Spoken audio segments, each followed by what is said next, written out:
RDTDaily.com presents a Tarabuster with comedian Tara Devlin. All right. Everybody, nice to see you. Let me know how the mic is going. Another day, another microphone problem. I need to move that. I need to move the TV over. And so we could see the cats and the TV. Get rid of this crap in the middle. I'll fix that.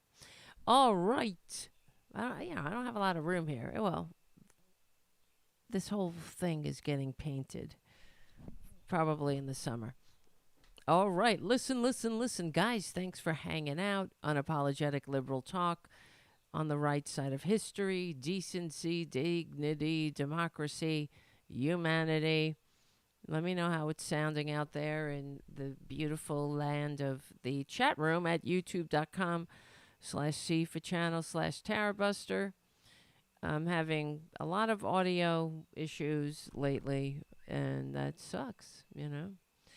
I'm having trouble. I'm just having trouble. I put the sound, what do you call it? The other one. I'm afraid to touch it. The Scarlett Focusrite interface back, because the other one I couldn't get to stop making making echoes. So it's a tiny bit quiet. Okay. I hope maybe that's better. Yeah, I think I could do that. And thank you guys. Really, thank you for helping me get everything straight. Okay, is that better? It looks like it went a little higher in the headphones. All right. Thank you. Twisted Nerves Painting says it sounds great, loud and clear. Okay, guys, good. Perfect. How do we begin? First of all, I want to thank you all for hanging out. As always, thank you for all the supporters and the patrons at patreon.com/Tara Devlin. Hopefully I'm not sure what's going on with the memberships. YouTube has to I don't know, did they approve them? I'm not sure. I also am making some, what do you calls it? I'm making some emojis, custom emojis, and whatever, the show hopefully will improve. So, whatever. We do what we can. Where do we begin? Okay. Oh, first of all, just want to say thank you, Charlie, too, from APS Radio News for keeping the show going and growing with your incredibly generous support all the time. And also making this show a part of your roster over at APS Radio News. And I apologize for starting the show late. I was trying to get it started earlier. Last time the show started late was because the audio interface, just crapped out right before I started. So, yeah. And then tonight was more just trying to get everything, the technical problems. I really don't like starting the show late myself. I wish I could start it earlier, and then it just seems like the time. That's why I'm saying it starts around 8:30-ish, because it's like Jewish, like George Santos. It just came to my mind because I was just let's get into the show. And I want to thank you also, Charlie, for your support of the community cats. And yeah, there's a former community cat right there, Boudica, at the top of the tree. Thank goodness we got her out of there. I'm not sure. Francis came from North Carolina. He was he was destined to be a community cat too, but he was rescued.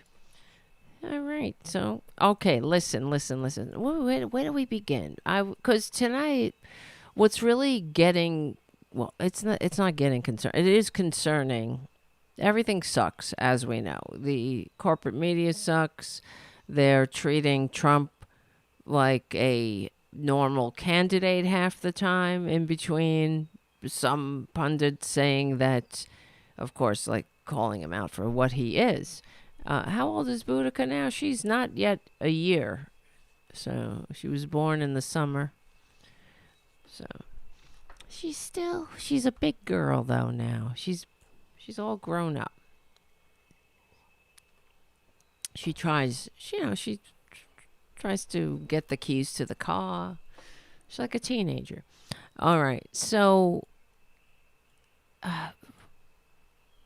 where do I even begin? Okay, the couple of things before, maybe I'll just start here because probably not many people are talking about it, but Mobs for Liberty came to New York, and they're here now, and they're giving maybe it's over now, I don't know, but they're giving a speech at some town. Where is it? So let me see. They're outside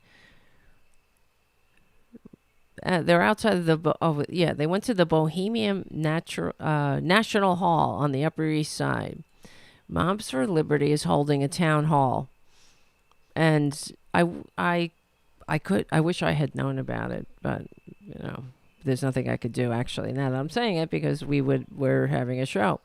It's not that I could attend, but I'm certainly there in spirit, because coming to Deep Blue, New York, according to, this is a local, whatever, so this Rag Freedom News, they're generally, I look in on this freedomnews.tv website. I stumbled upon it not too long ago, and I'm trying to decide. I'm not sure if it's a right-wing site or if it tries to be neutral, but sometimes they seem to have local New York stories like this. But I mean, with a name like Freedom News, right?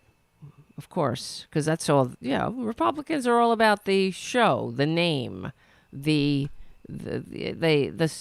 symbols of America. Everything's freedom, America.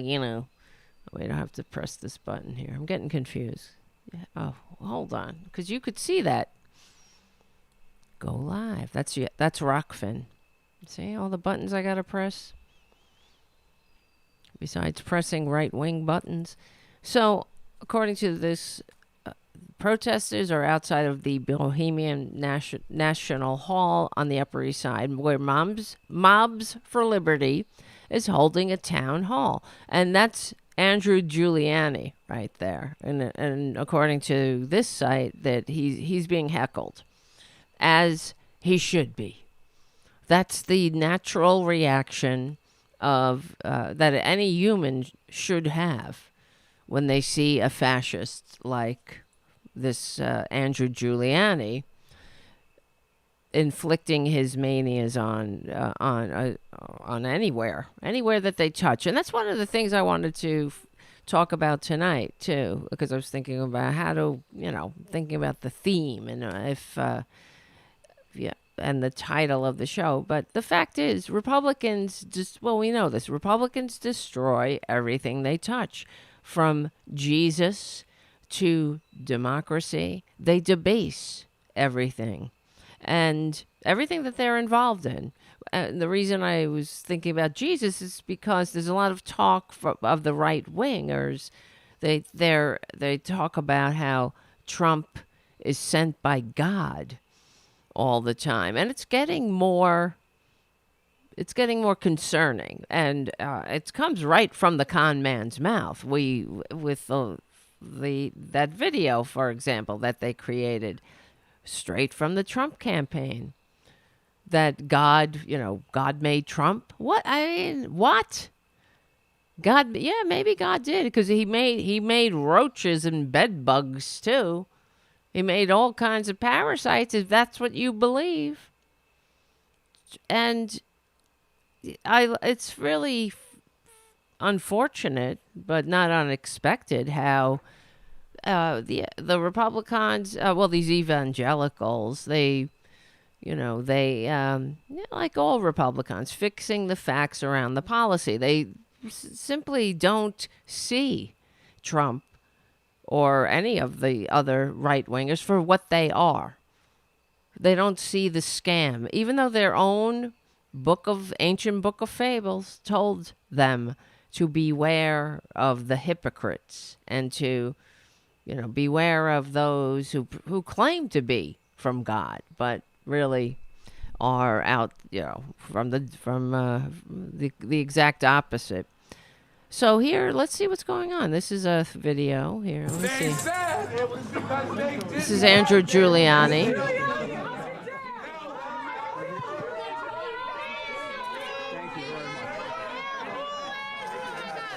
It's a lot of noise.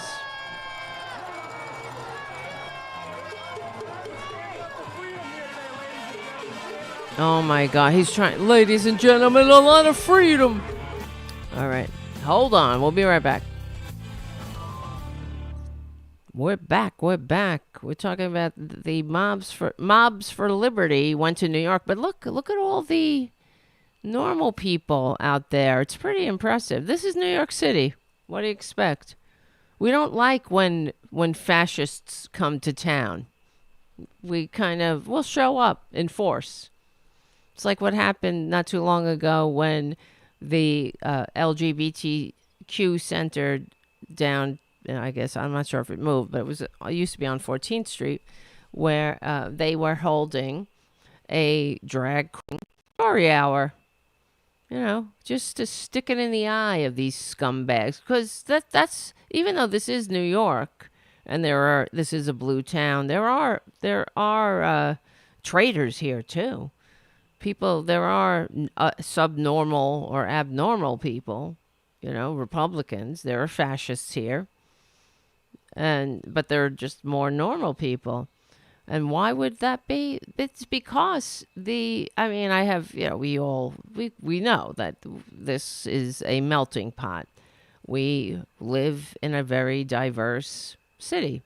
So we know that the bullshit that the right-wingers sow all of their fables are, we know, because we know people who are, we know a diverse population. So you can't, and, we just kind of live and let live too. Not that it's perfect, but it's certainly, I'm really fortunate, I feel. I don't know how others can handle living in these surrounded by Trumpanzees. It must be very lonely and isolating. Because the other thing is about the Trumpanzees is that they're violent. So I remember a discussion on Tom Hartman's show, and people, because this is another thing that right-wingers say. They're like, you don't see any, Build Back Better hats or whatnot. That we don't walk around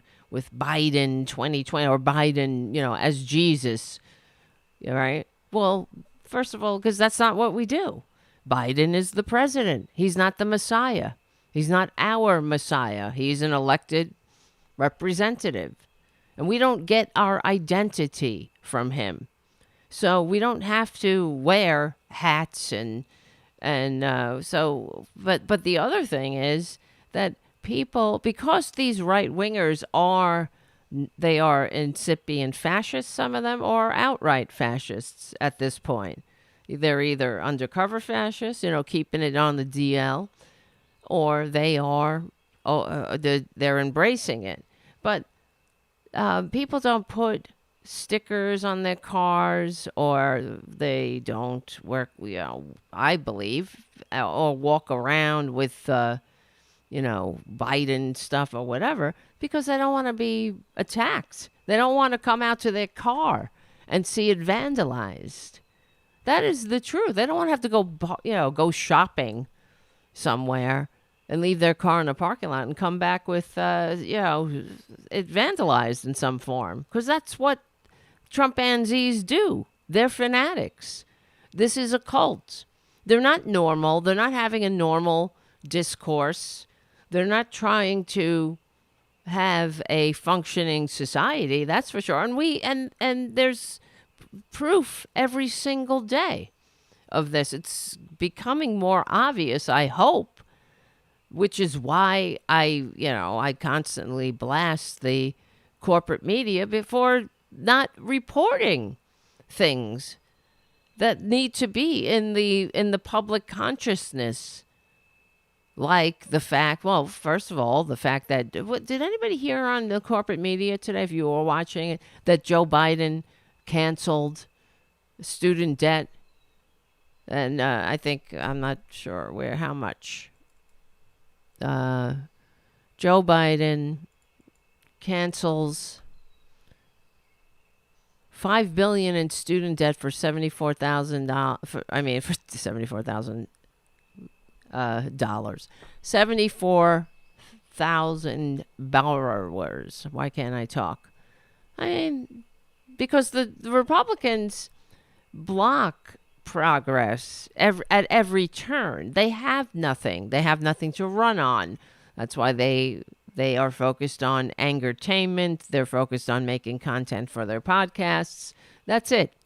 They're focused on triggering the libs, owning the libs. But that the only reason is because they don't want to govern. That's why they're focused on owning the libs, because it's good content for their podcasts. Simply, that's it. They don't want to govern. They're not sincere partners. And as evidenced, too, by the fact that they are being this immigration bill that was negotiated with the Senate, and it was agreed upon by this bipartisan group of senators, and the maggots from the House were Mike Johnson was in the meeting too, but he's taken his cues, he's taking his orders from Trump. And the fact is, even though the deal that they're negotiating or that they had settled on is a right-wing bill, and even Lindsey Graham said it, like, it's not going to get any better than this. If you think, he said that, if you think Trump's going to be elected, and I hope he is or something, and then we'll get a better bill. I sure hope he is elected, said the, Miss Lindsay. But they're all endorsing Trump. That's the other thing. It's done. This party is a death cult. It's over. So they are a lost cause. All the conservative lost causes. You notice that's the albatross around our national necks. That right-wingers, they cling to their various lost causes, and like the lost cause of the South, right? The South will rise again. And what does that mean? Right. It means racism, everybody in their place. It means authoritarianism. That's all they are. And that's why they're not sincere partners. They're not negotiating with the Senate, the Republican senators, who they're not taking a deal that they're not going to get any better, because they don't want to give a win to Joe Biden. Trump told them outright that, this is the strategy. Create the angertainment, drag Hunter Biden through their bullshit hearings, so form this impeachment bullshit, so Trump can also say, oh, well, Biden's being impeached, or two, I got two impeachments, he's being impeached too. It's all, I know you are, but what am I, with them too. That's all it's about. That's why they need their Johnny Bravos to sell their snake oil to the idiots. And, I guess that's what the idiots settle for. We constantly worry and wonder about, how are these morons doing? Let's check in with the Trumpanzees. Right? Let's check in to see, how are they feeling now? Are they feeling economically insecure, or remember that bullshit? Hold on.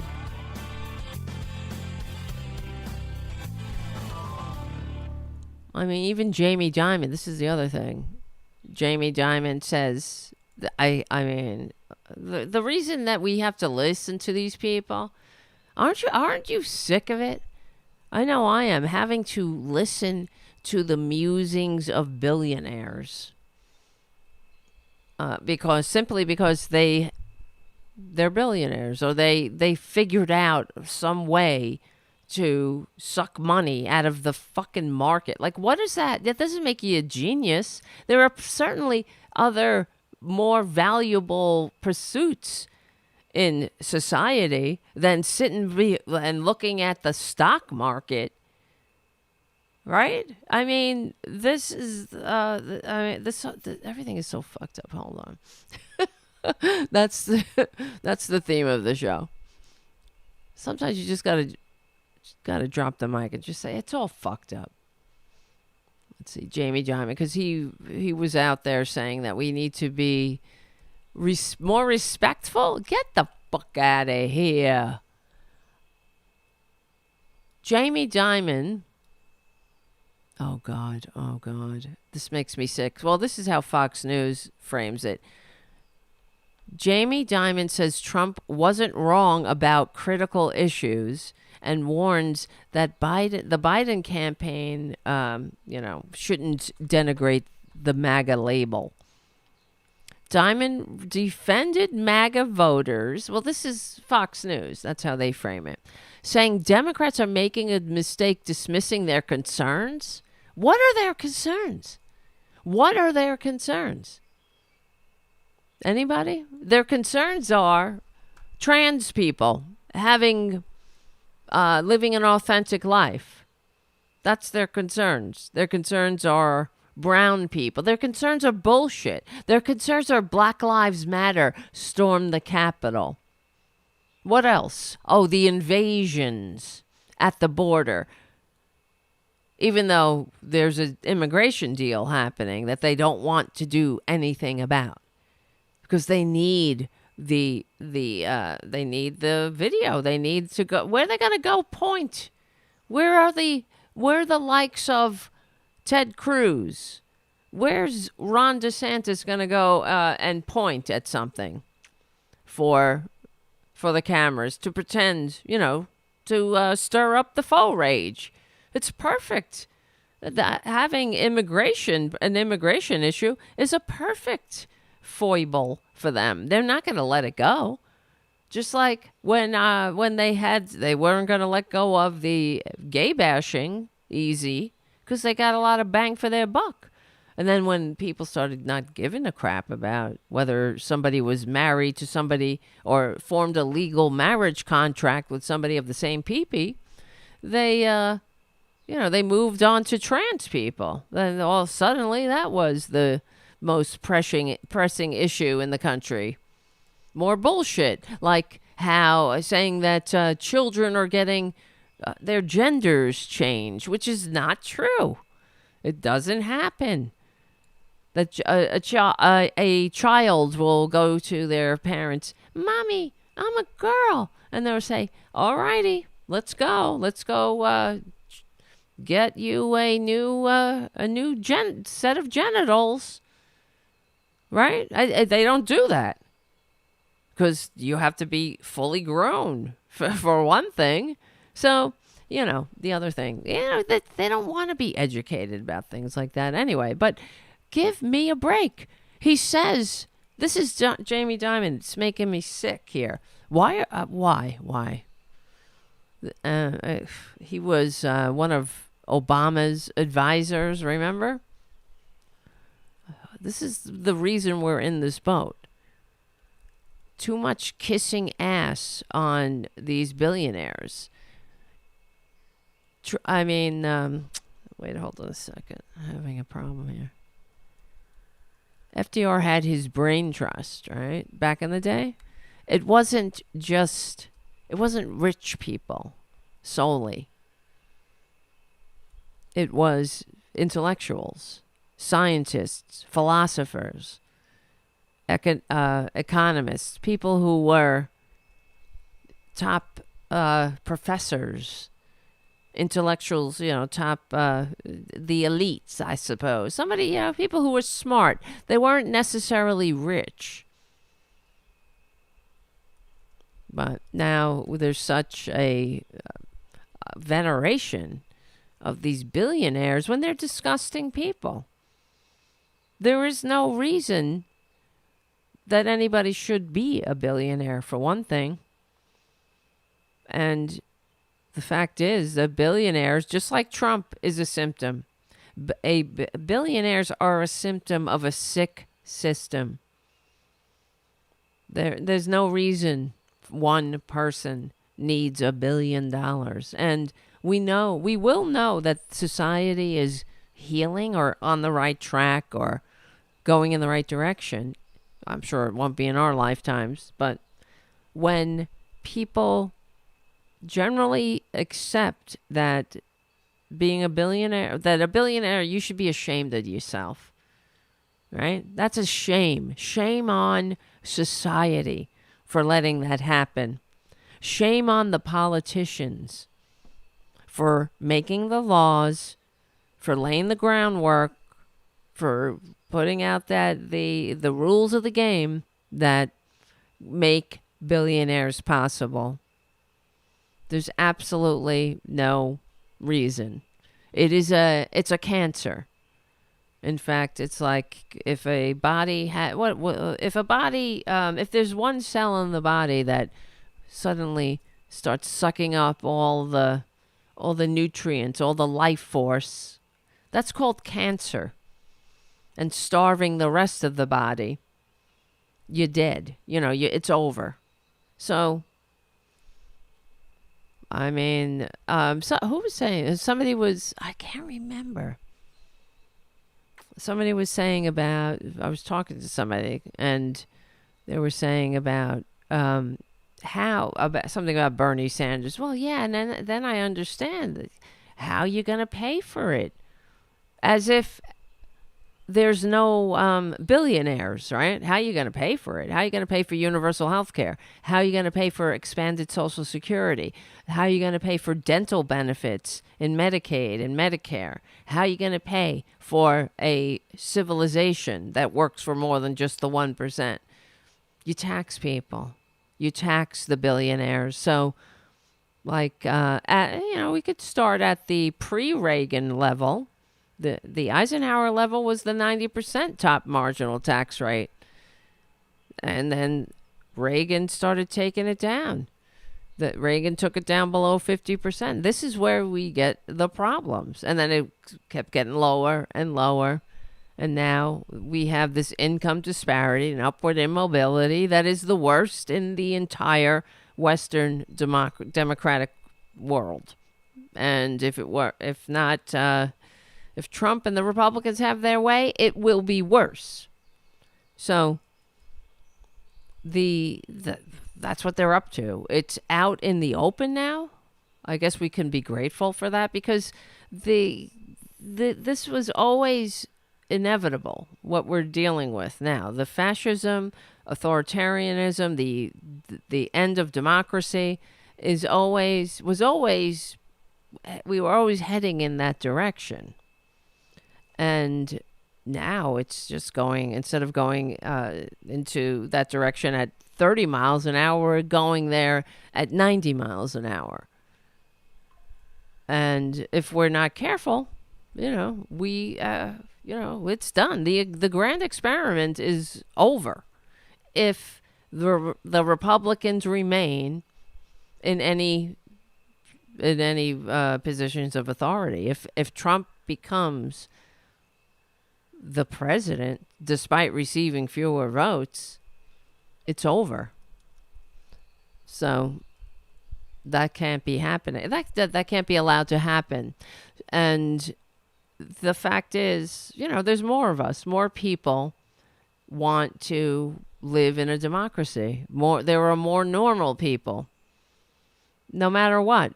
And even the right wingers want the civilization that liberals make possible. They want the Medicare. They want the Social Security. Their complaints are, it's not enough. If you ever talk to these maggots, If you ever talk to just somebody who thinks they're an average conservative, even though there's no average conservatives anymore, because if you are in the Republican Party at this point, you're not an average conservative. You're in a cult. You're in a fascist death cult. So, but even that's the complaint about Medicare and Social Security. They don't want it cut. When I talk to these people, and I have just in my life and whatnot, their complaints are, it's not good enough. It's not good enough, right? It's not good enough. Well, that's because of Republicans. And that none of them say it needs to be cut unless, they're a stupid libertarian. And even them, they're if I talk to a libertarian, I know I'm truly talking to somebody incapable of functioning in a democracy because of maturity. Libertarianism is it reminds me of, it's like Ayn Rand. Those who are attracted to it they're immature. They're emotionally immature, and it's usually 15-year-old boys, and if they're normal, they grow out of it. But if they're not normal, they turn into Paul Ryan. And so the Brain Trust was a small group of academics selected by FDR and his political advisors to help the Democratic candidate. The core of the first Roosevelt Brain Trust consisted of a group of Columbia law professors, including Adolph Burrell, Raymond Moley, and Rexford Tugwell. These individuals played a key role in shaping the policies of the first New Deal. The purpose of the Brain Trust was to educate Roosevelt on current economic issues, assist in the speech writing, and help the candidate formulate ideas on how to approach and resolve the Great Depression. And you notice there were no billionaires in there. There were no Wall Street banksters in there. And what got me crazy about Barack Obama, because Barack Obama was probably the best Republican president we've had since Bill Clinton, I guess. I don't know. But what drove me crazy was that when he gathered his brain trust, so to speak, to come up with solutions to dealing with the second Republican Great Depression at that time. Not one representative from labor was there. Not one representative from the working class. It was all these Wall Street banksters rich people, which is a disgrace. Barack Obama was a disappointment, to say the least. But conversely, Joe Biden I get pleasantly surprised, frankly, by the things he's doing. He understands. It's this is not a time for trickle down, even though you can go back, and we have, through videos of him, through his long career in politics, talking about cutting Social Security, cutting Medicare. That was what I was afraid of. But he certainly has adopted many of Bernie Sanders' policies. And I'm pretty happy about that. In fact, I was just looking for this tweet, because let me see, he was talking about capitalism. Because they blocked the merger of, wait, hold on, Joe Biden. I can't type and talk at the same time. Joe Biden tweet. I'm just trying to find this tweet.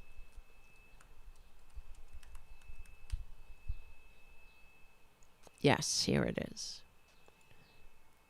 He tweeted because they blocked the merger of JetBlue, and Spirit Airlines, and we're living in the age of monopolies.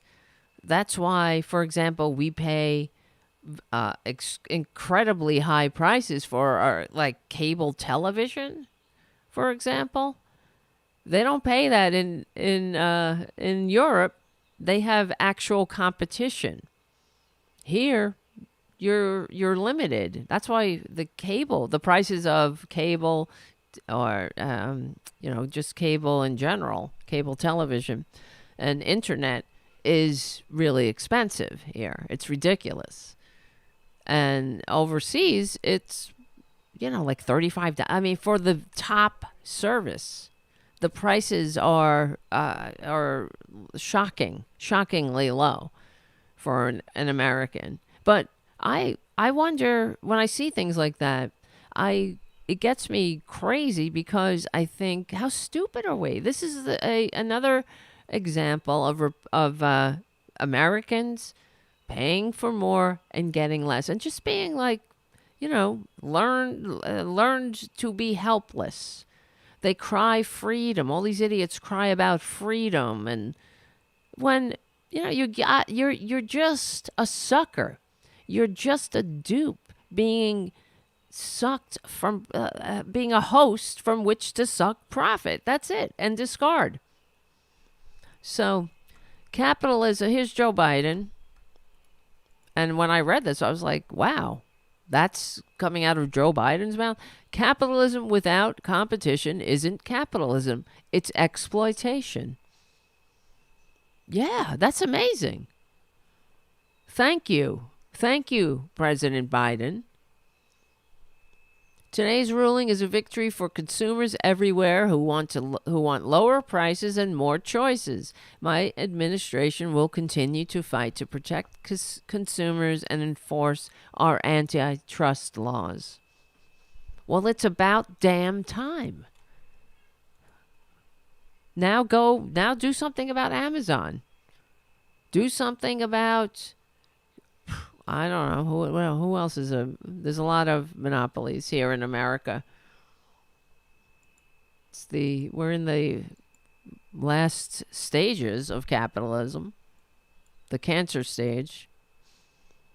But yeah, so Joe Biden cancels $5 billion in student debt.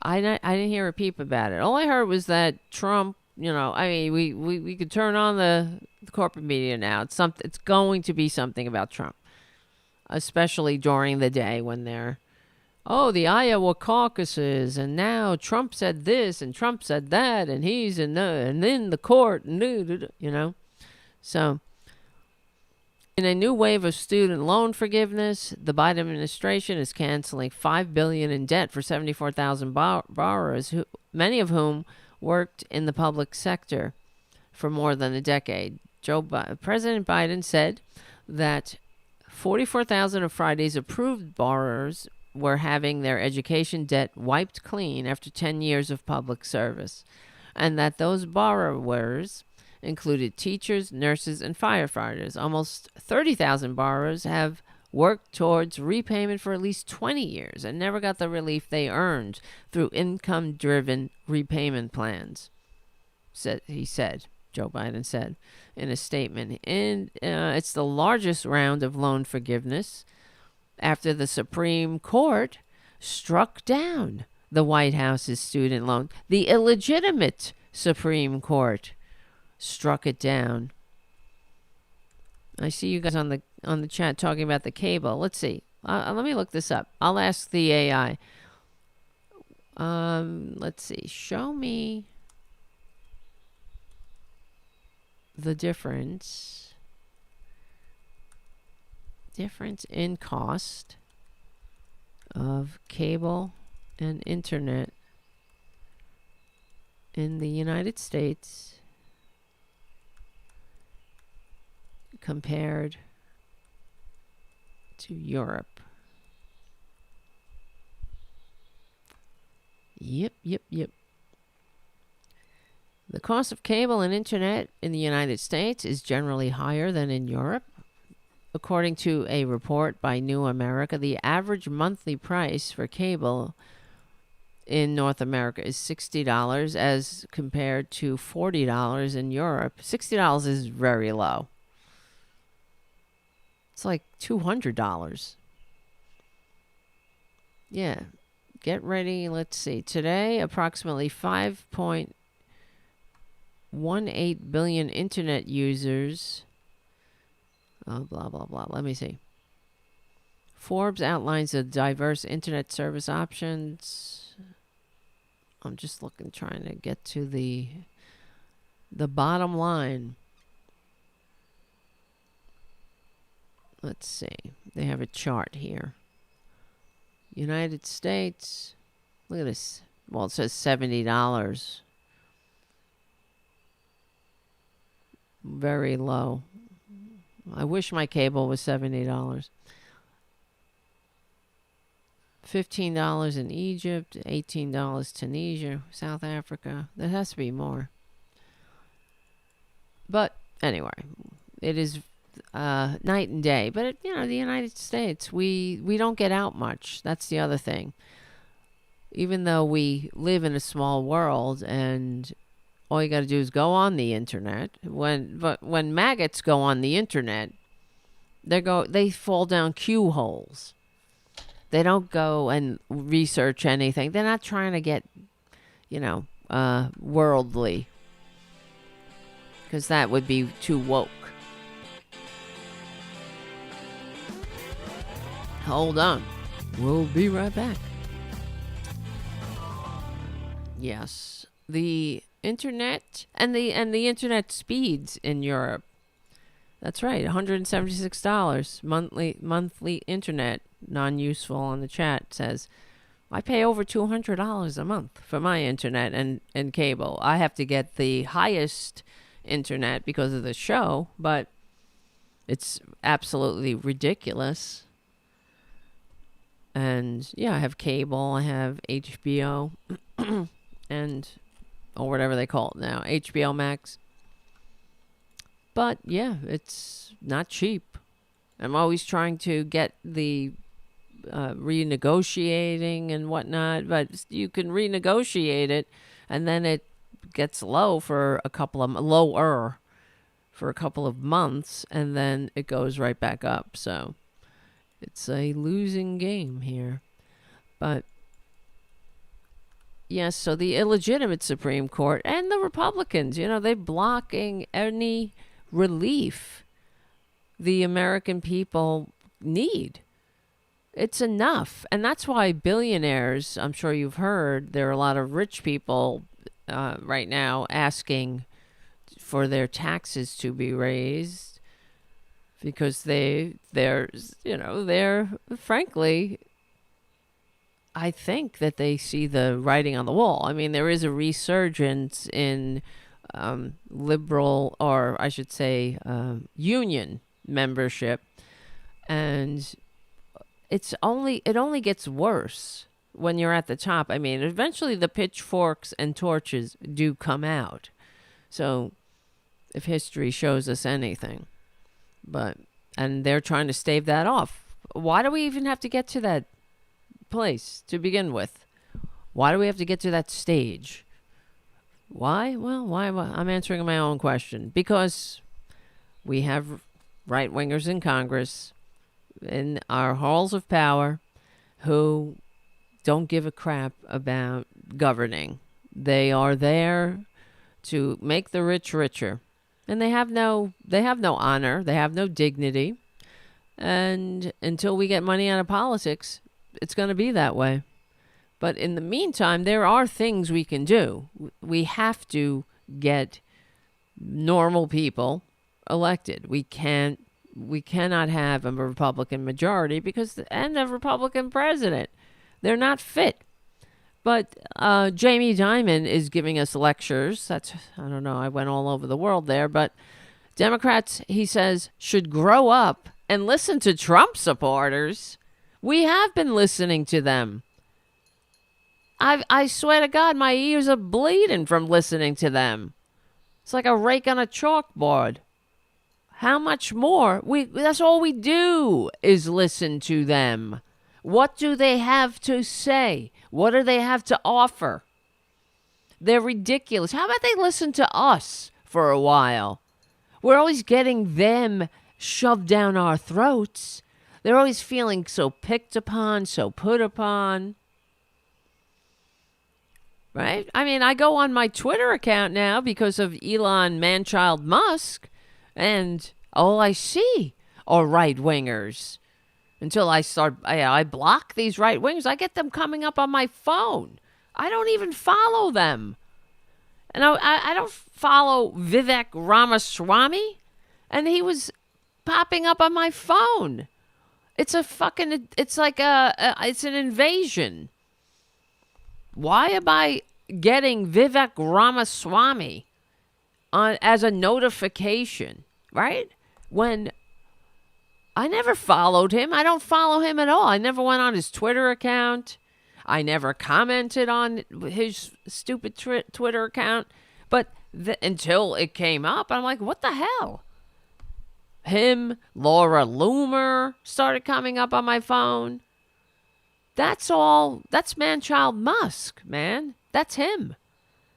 You know, they're so worried about them being, everything's being shoved down their throats. Like what? Like health care, living wages, being shoved down their throats. And all we ask in a multiracial democratic republic is you be nice, be a little respectful, right? Call people what they want to be called. That's it. You know, you're a racist. Go be a racist with your pals in your basement. But don't come into our public spheres in the public square and get on your soapbox shouting the N-word. We don't like that. It's not good for society. But they don't give a crap, so they shove it down our throats. It's like different rules for them and except for, as opposed to, what am I trying to say? Different rules.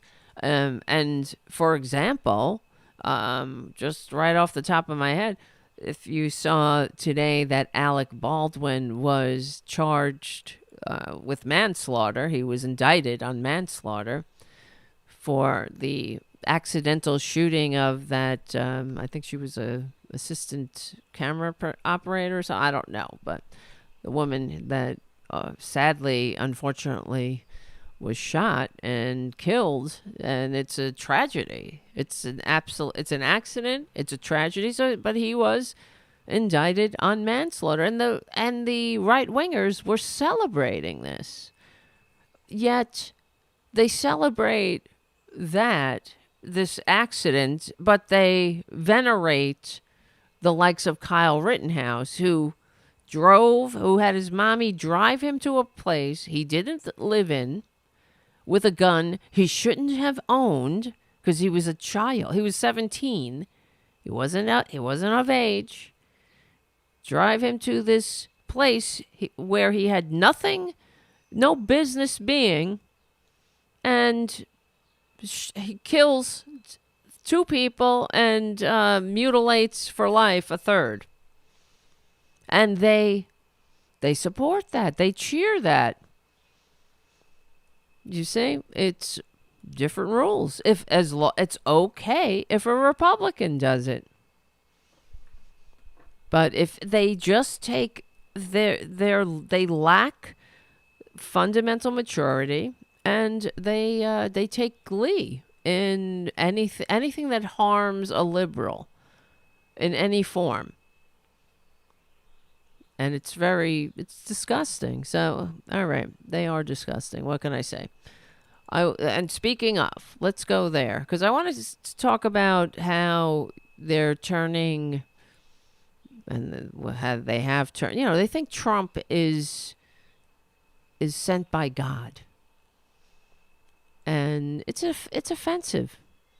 It only shows you just how weak and how full of shit half of these, I guess, well, maybe more than half of these evangelicals. Are there any sincere right-wing followers of Jesus? I doubt it. I haven't seen any. Maybe if you can show me. It's all about kicking down on gays and trans people, making money, sticking it to the libs, sending women to back alleys, controlling the American people, telling people what they can read and whatnot. And in fact, here's Carrie Lake. I don't know if you saw this. This is how sick they are. Oh, it's going to get worse. I have some videos to share. And I want to bring this country together. I know President Trump does as well. And I think you know him personally, right? He's a really good man. He's an incredible man. And I'm going to do whatever I can to get him elected, because I think we're at a point, a tipping point in our country that we'll never be able to turn back from. And President Trump, or President Reagan said it, we're about to go into 1,000 years of darkness if we don't get this right. And it's going to be reliant on the media being fair, honest journalists. So if we don't, if Trump isn't elected, according to Carrie Lake, we're going into 1,000 years of darkness. How sick is that? And Trump is a good man? He's not a good man. He's a con man. That's not a good man. He's a greedy, grubby grifter. He's a greed-centered ghoul who, how good is that? That's not good. I mean, well, that's why whenever they said he was going to make America great, he can't even make America good. He's not even good. And I'm not sure if you saw that the corporate, one of these White House or whatever, congressional mainstream press people asked Mike Johnson if Joe Biden was sent by God or ordained by God or whatever, because even these questions, but I know why he asked, because that's what they say. Oh, whenever there's a right-winger in office, especially Trump, it's because of God. It's God's will. But a Democrat, I guess it's Biden, and Obama. Obama wasn't God's will, right? That was the devil tricking us, right? Or it's only when Republicans are elected, it's God's will. Hold on. I have some videos to show you with Steve Bannon. He's upset.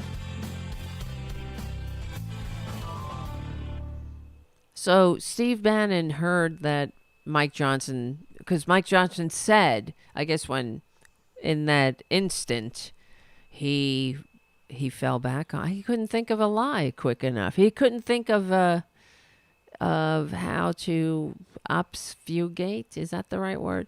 How to word salad. He should have, maybe called in Nikki Haley. She could have came in and word saladed that to death and never answered the question. But he said, yes, I do. I'm a Christian. Yeah, we know. We know you're a Christian. You keep telling us. Unfortunately, I don't see it. You're constantly telling us. We shouldn't have to be told you're a Christian. It should be in your works, right? Know them by their fruits. But all I see is gay bashing and trying to take food from kids, trying to take health care from people. All I see is things that I don't think Jesus would have anything to do with, including abortion. Never said a thing about abortion. Abortion is as old as, men and women having babies or women being pregnant. Abortion goes back to women have been having abortions forever, since recorded history, before recorded history, since we crawled out of the ooze. So Jesus never said anything about abortion. which is why they're so full of it. And neither did the Christians or the church. Do you realize that? Until women started getting too uppity. That's when abortion became an issue in the church, and the church became anti-abortion, because before that, the teaching of the Christians, the Catholics, the all denominations, they discussed, or they taught that life began at birth, when you took your breath. And there's a passage in the Bible about that, something about how, when I breathed life into you, and that's what they would point to say, yes, life begins at birth, not at conception. They never, why? Because women, pregnancy was very dangerous. Women lost babies all the time. There was no prenatal care. It was very minimal, and it was you were really taking your life in your hands when you got pregnant. It was the primary cause of death for women, and children didn't make it. I mean, babies didn't make it. It was many they didn't get out of infancy. Many babies. So yeah, and that's when women started having power, or taking their power back, I should say. That's when the church's teaching on abortion changed, and it's so typical. And yeah, it's sort of like how the Republicans reverted completely to authoritarianism when democracy started. Actually, when we started fulfilling or at least trying to fulfill the promises in our founding documents, when we started to expand the franchise to others that they couldn't handle, that's when, their policies changed, and they outright went out, went full autocrat. So Mike Johnson, he was asked, is Joe Biden sent from God or whatever? Or was he appointed by God in this effed up so-called Christian nation?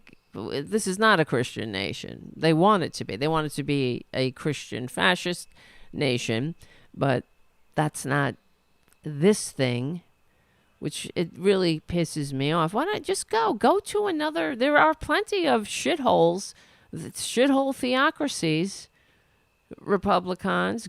Just go there. Just because you can't handle democracy, you can't handle multiracial liberal democracy, doesn't mean you get to change this thing into an authoritarian hellscape. That's why we have the 14th Amendment. That's why, even though you want to put a dictator in office to destroy democracy once and for all, that means you don't get to do that. You don't get to change the system.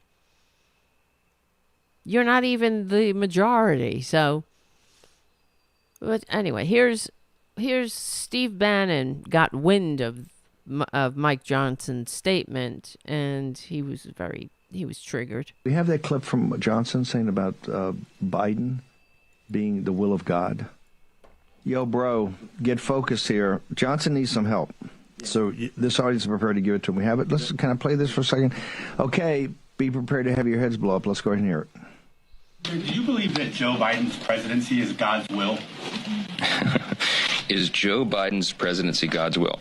Oh, I know where you're going with this. Okay, so I said in my speech before I took the gavel that, look, I'm a Bible-believing Christian, right? Bible-believing Christian believes what the Bible says, right? The Bible says that God is the one that raises up people in authority. I believe God is sovereign. By the way, so did the founders. I quoted the Declaration of Independence. acknowledge that our rights don't come from government, they come from God, and we're made in his image. Everybody's made the same. We all are given equal rights and value, and that's something that we defend. So if you believe all those things, then you believe that God is the one that allows people to be raised in authority. It must have been God's will then. That's my belief, right? But I think that dude, he's an illegitimate president. Have you lost your freaking mind? This election was stolen. Don't start giving me. Don't go. Don't be a theologian. I don't need a theologian. I need a Speaker of the House. That's what the country needs. Joe Biden's not a legitimate president of the United States. Note to the Speaker. You dirtbag. This is one of their leaders. Another liar. This is why. They keep reporting, too, on the corporate media how I think it's 2/3 of the Republicans, the Republican Party, say that the election was stolen and Joe Biden is an illegitimate president. That's why. Because they don't stop. They're relentless. And they will never stop. That's why, I'm sorry, Jamie Dimon, they should be vilified. They shouldn't be coddled. And we're not paying enough attention to them.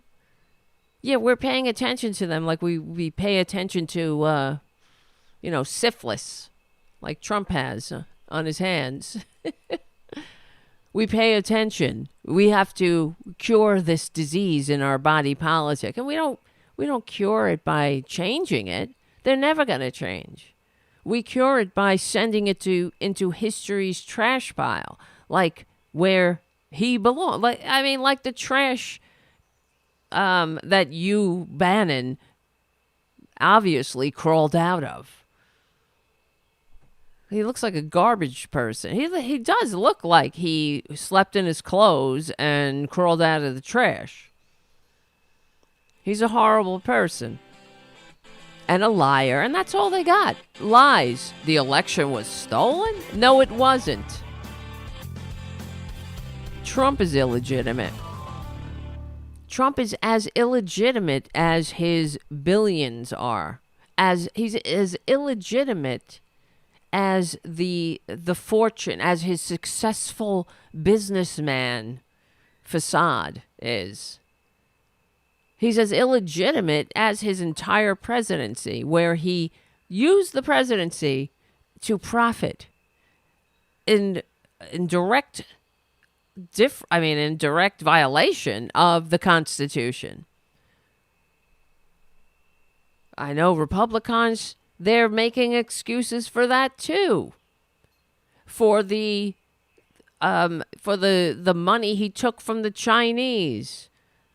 I saw this video of Uncle Byron Donalds making excuses for Trump taking money from the Chinese because he was saying, well, Trump has a great hotel. Where else are the Chinese going to stay? Have you ever stayed there? It's a great hotel.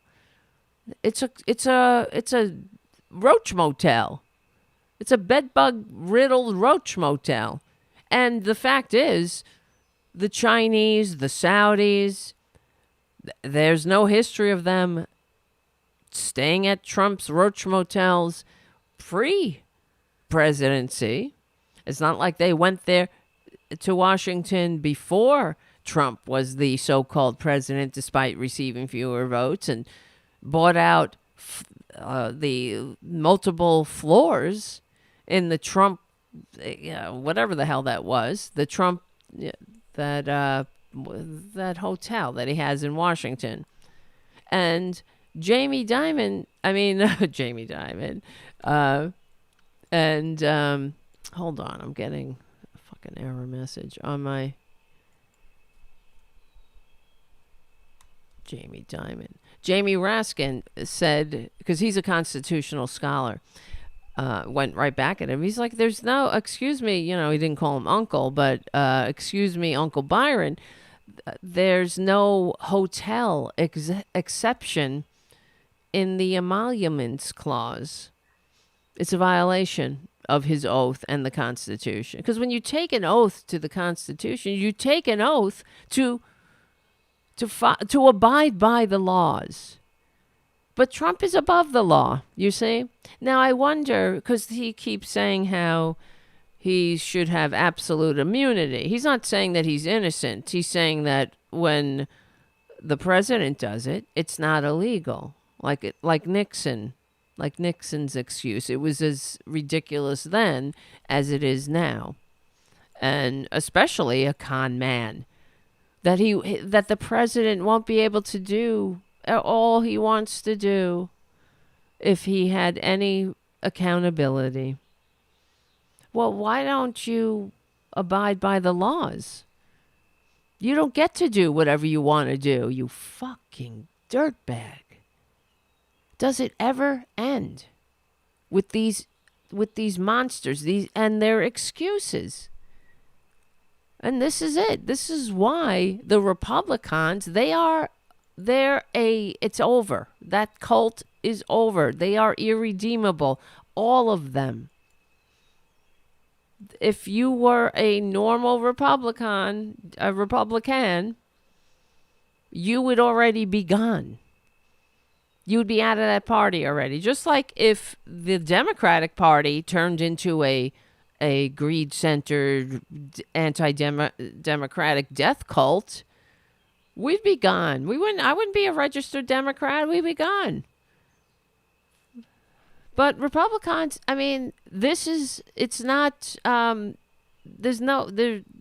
no redeeming, there are no redeeming qualities to this death cult, because whether it be a little or a lot, they're all invested in the big lie.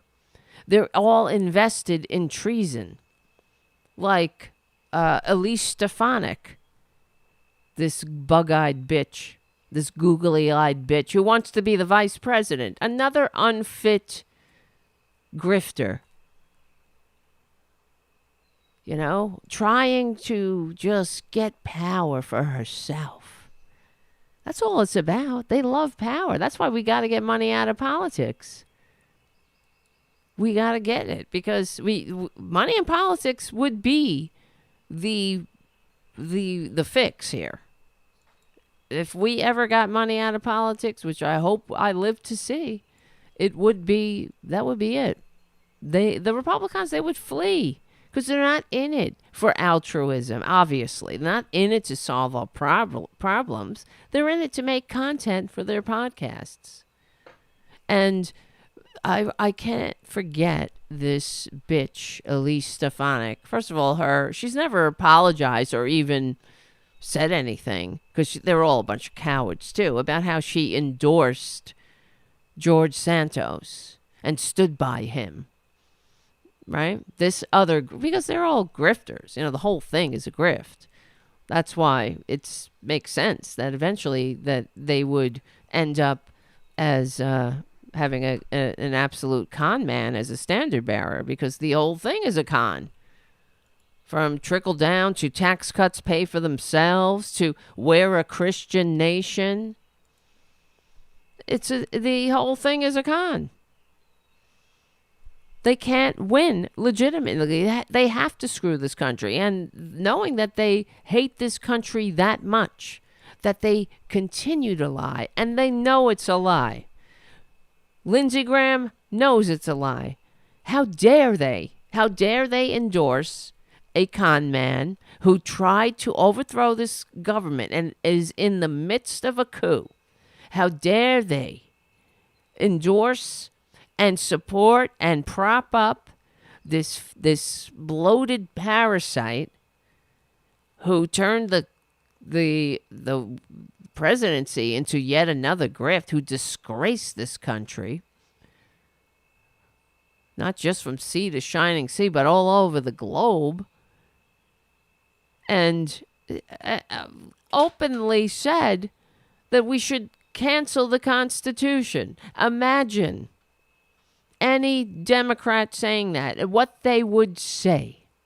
All the faux rage, the angertainment that would follow a statement like that. If Barack Obama said, yeah, well, we might need to cancel the Constitution.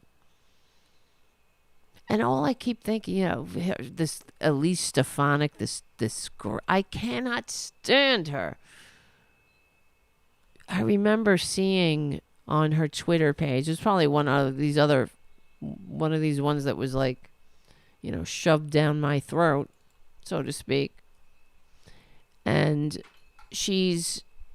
I'm trying to find it. Because she's posted this to her Twitter page. A picture of her standing on the side of a road, I guess somewhere upstate New York in her district. Oh, here it is. See this? I found it. Piece of shit that she is. Oh, my God. I'm just downloading it so I could put it in the... Hi, Boudica. She's awake. You see this? Ha ha ha. Just trying to make it a little smaller. This bitch, this traitorous bitch, Elise Stefanic, who hates America, who hates this country, and wants to be the vice president to a con man. She wants to get in there and do whatever it takes to turn this country into an authoritarian death cult. She wants to put up camps. She wants to prop up the con man. She wants to get her piece of the grift. And there she is, spotted in I don't know how to pronounce that. Harry County, New York, hashtag New York 21. She's standing, for those who are listening audio only, she's standing on the side of the road with next to somebody put up a sign, some dumb fucker who hates America put up a sign, Foxtrot Juliet Brandon. Bravo. FJB. And, of course, you know what that stands for, because this is what we're dealing with. Foxtrot Juliet Bravo. Ha ha ha. Oh, it means fuck Joe Biden. Ha ha ha. They certainly love this country, right? And I remember when I saw this was a while ago. I thought, what a fucking horrible person she is. And look at that face. Can I make that any bigger here? Look at that fucking face. That cheesy, dead-eyed smile. Oh, shit. It went away.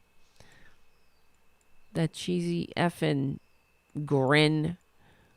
That sociopath grin. A fucking stupid bitch. Dead eyes. Horrible person.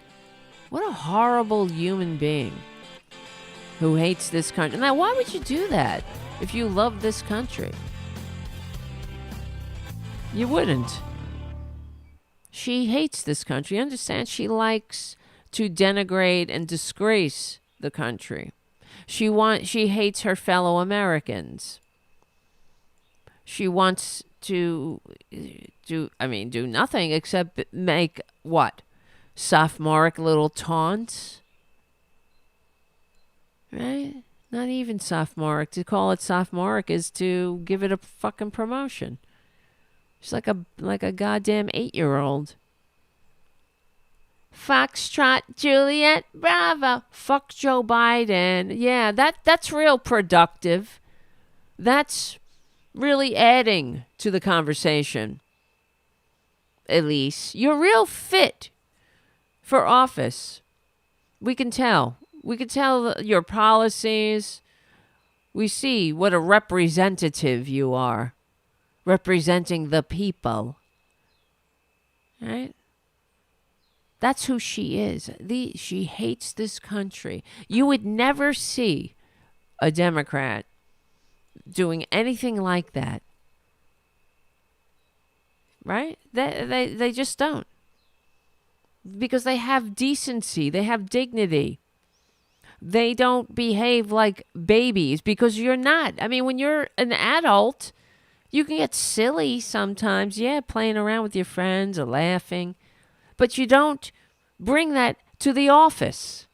You don't bring that to your fucking job. If you behave like this, these assholes love their corporate America analogies. Oh, we're like a business. Behave like that in business, bitch. See where it gets you. That goes to show you how unfit they are, how full of shit they are.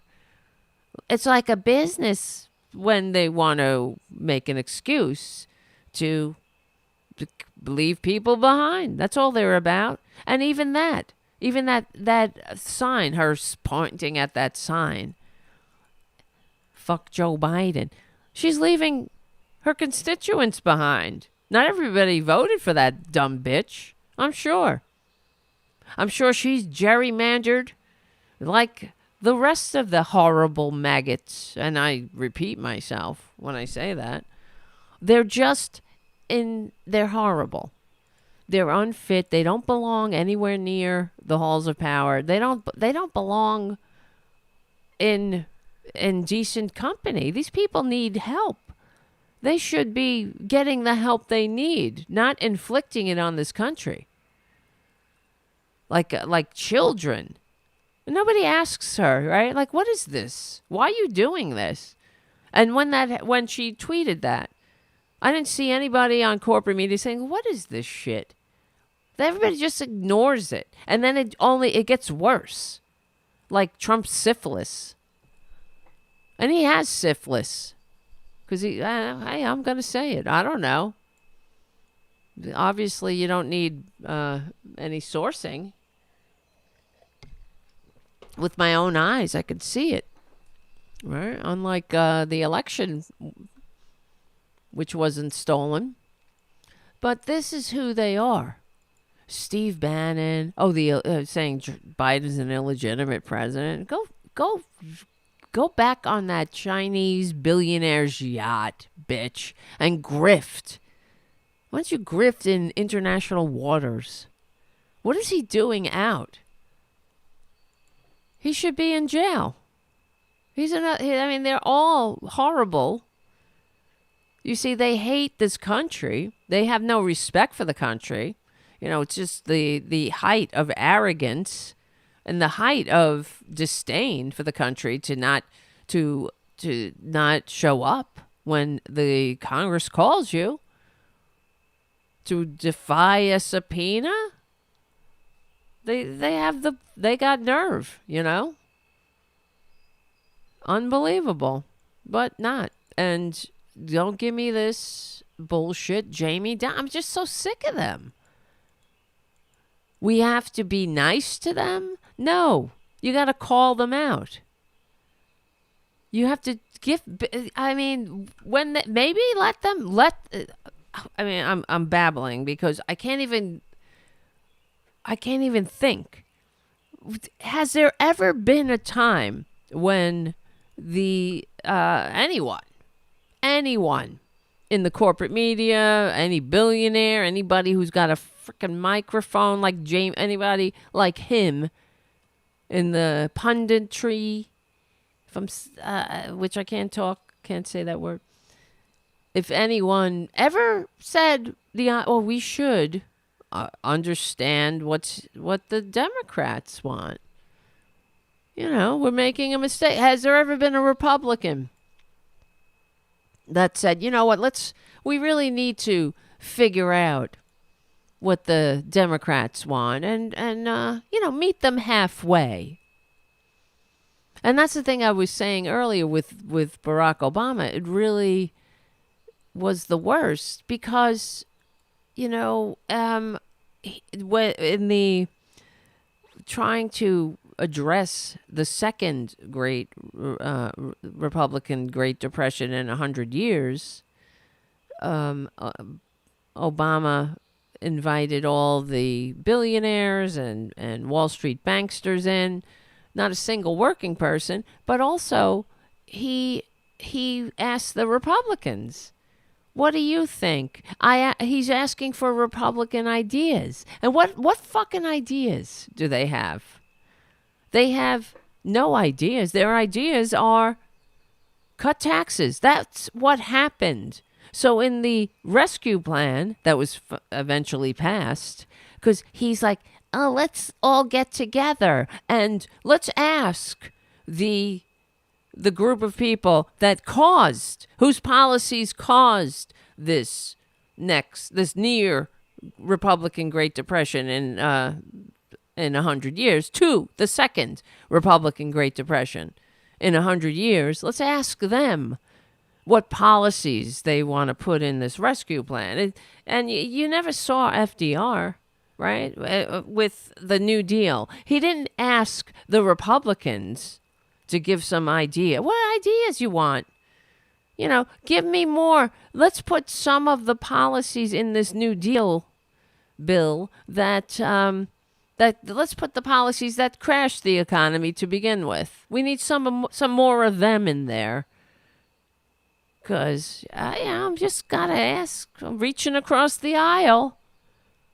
Well, the fact is the truth. Some things just are inappropriate. Some things are harmful. And those are the ideas. That's the Republican idea. They have no ideas. It's nothing but tax cuts, deregulation, kick down on the poor, fuck up the working class, stand in the way of anything that makes working people's lives a little bit less stressful. Stand in the way of anything that works, like the child tax credit, which lifted the child poverty rate was reduced by 2/3. And of course, conservatives, that can't have that. You gotta kick them when they're down, like their Jesus told them. And you know, some things they're just wrong. If you want to have a country that works for all, you gotta tax the rich. You gotta make policies that work for everybody. It has to belong to everybody, like healthcare, like education, like living wages. There has to be nobody left behind. God, I hope I live to see that world here. What time is it here? We're going to lose the Progressive Voices audience in a minute. So I won't start this next story, which we'll do after the break. And I want to tell the Progressive Voices audience to please, if you want to, I mean, there's more shows. So come on over to youtube.com/C for channel/Tarabuster and listen to the rest of the show and hang out in the greatest chat room in American history. And thank you, Jim, for your super chat. And which I should have thanked you earlier. And thank you, Non-Useful, for your super chat. By Liz Cheney voting, the Democratic ticket was once the grand old... Wait. By Liz Cheney voting, the Democratic ticket, the once was grand old party is over. That's right, Non-Useful, who is very useful.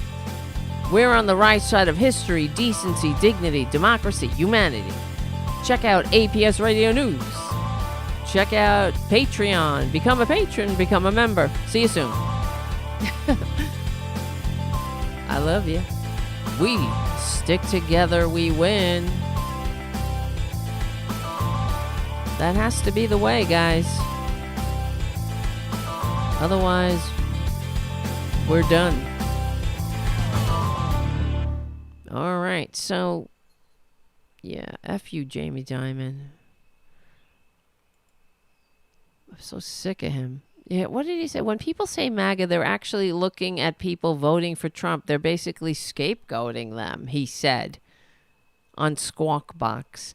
I don't like how Trump said things about Mexico, but he was wrong about some of these critical issues. I don't like what he said about Mexico from the fucking minute he entered this goddamn world of politics. the minute he came down the escalator. Oh, I don't like that. That should have, and we talk about this all the time, that should have been it for him.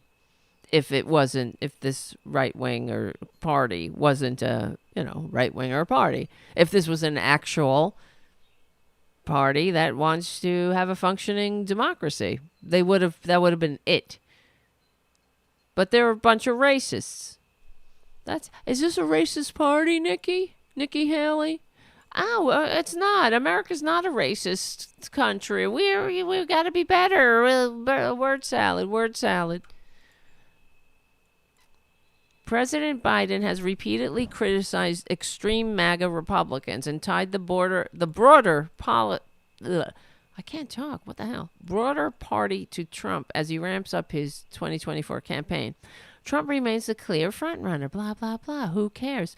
Because the Republican Party is an authoritarian fascist death cult. Looks like Donald Trump just won. This is Biden said, looks like Donald Trump just won Iowa. He's the clear front runner. But here's the thing. This election was always going to be you and me versus extreme MAGA Republicans. That's so true.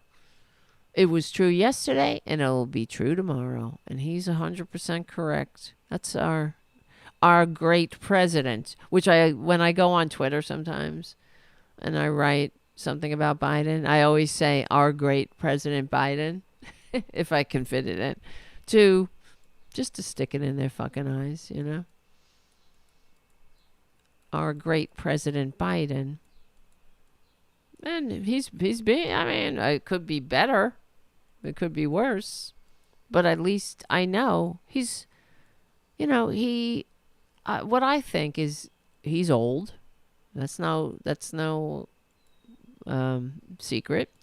But he wants to leave this world being remembered more like an FDR than Reagan?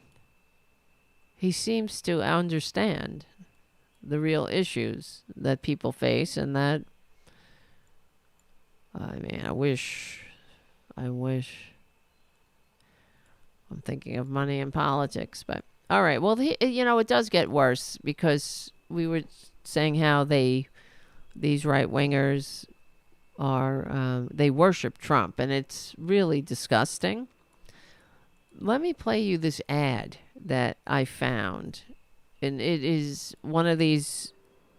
Really get ready. If you're eating, I would advise you to stop for a minute. And this is being passed around on maggot platforms. It's about Trump being sent by God.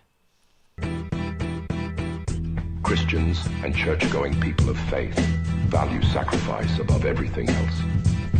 What none of these evangelical leaders understand is that, with or without their approval, their followers in these churches are witnessing Trump's sacrifice for America. Can you believe this? Sacrifice. The sacrifice is self-evident. What they know is that a man with everything is standing to lose everything for their benefit. For their benefit. This is the theme with the maggots. Oh, he had everything. He lived in a gilded toilet, and also that had a gilded toilet, and he had everything. He had it all, and he gave it up to save us, like Jesus. You see, that's what they say. That's the grift. He wasn't that rich. He was a grifter, and he didn't give it up to help people? Well, let's see. How has he helped people? How? Wait, no, it's not it. It's coming. There's more. It's not for fame. He's already the most famous person on the planet. It's not for money. He's already richer no dignity now than these he's people. ever been. He is sacrificing. He's for richer the good now. of America and for the He's richer now than he's ever been because he's a fucking grifter who used the office of the presidency like his own piggy bank. He used the federal treasury like a piggy bank. He used, just like he used the Justice Department as his own goon squad. He's already richer than ever. He's already the most famous person on earth. These people are so fucked up. He's giving it all up for you. Don't you know? He's already richer now than he's ever been. He is sacrificing for the good of America. Really? Good of What good? Can anybody point something out that he has done, that he ever did for the people of America? What did he do? The only thing he ever did was a tax break for 87% of which went to the top 1%. What else did he do? Oh, he needed to hurt the right people. That's it. He was as racist as they are. I mean, really, I really want to know. Does anybody know? What did he do? Oh, you have Trump derangement syndrome. No, I have eyes. No, I have a brain. I don't need to get my identity from a con man. I'm not an idiot. We know what Trump is. He's a disco-prowling grifter. That's all he's ever been. He's a convicted rapist. Which, of course, the maggots say, oh, I don't believe E. Jean Carroll's lying because why? You know how well women do after they bring powerful men to court for sexual assault. They end up on top all the time, women. He raped E. Jean Carroll. He is a monster. He is a sociopath. He's a disgusting person. And what is he doing? Like, they show this picture of him and Kim Jong-un. Like, he's hanging out with tin pot dictators. Because that's what he wants to be. He thinks that's great. He's even said it. And, of course, in his depositions, some clips of which are coming out, they're saying, they have clips of him saying, oh, this world, there would be a nuclear attack. We'd already had a nuclear attack, if not for me. Going to North Korea. He did nothing. He went to North Korea, gave them everything, and took nothing for America. And America was denigrated and degraded by that visit.